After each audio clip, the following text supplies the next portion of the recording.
सर्वेभ्यः नमस्काराः। भगवतः अनुग्रहं विना तृणमपि न चलति। अतः अप्रत्यक्षः अपि भगवान् विविधैः प्रमाणैः निश्चितः।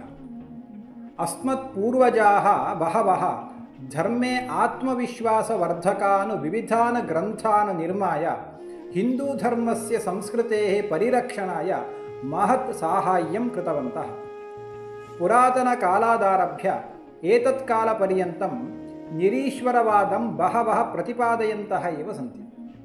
तेषु चार्वाकाः अपि अन्यतमाः। चार्वाकाः परलोकं परलोकसाधनीभूतं धर्मम् आस्तिकानां परमश्रद्धेयम् ईश्वरञ्च न अङ्गीकुर्वन्ति। अतः एव भविष्यार्थं कर्मानुष्ठानं निष्फलम् इति चार्वाकाः वदन्ति।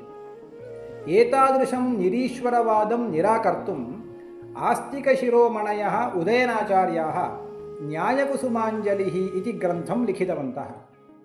इमे आचार्याः अध्यायपञ्चकात्मके अस्मिन् ग्रन्थे विशिष्टं क्रमम् आश्रित्य ईश्वरस्य सत्त्वं प्रतिपादितवन्तः। अयं ग्रन्थः निरीश्वरवादिनां सांख्य जैन बौद्ध मीमांसकानाम् अभिप्राय निराकरणाय प्रबलतमयुक्तिसमन्वितः अद्वितीयः वर्तते। न केवलम् ईश्वरस्य विषये परन्तु न्यायशास्त्रस्य प्रधानविषयाणाम् अपि चर्चा अस्मिन् ग्रन्थे वर्तते। तथापि न्यायशास्त्रस्य प्रक्रियाम् आश्रित्य ईश्वरस्य विचारः अस्मिन् ग्रन्थे प्राधान्येन सम्यक् प्रस्तुतः। अस्य ग्रन्थस्य अध्ययनेन ईश्वरस्य सत्त्वे अत्यन्तं विश्वासः वर्धते इत्यत्र न संशयः। अस्य ग्रन्थस्य परिचयद्वारा लोके भगवतः अस्तित्वे अतिशयितः विश्वासः उत्पद्यताम् इति आलोच्य वादपद्धतिः इति पाठ्यक्रमः व्योमसंस्थाद्वारा आयोजितः।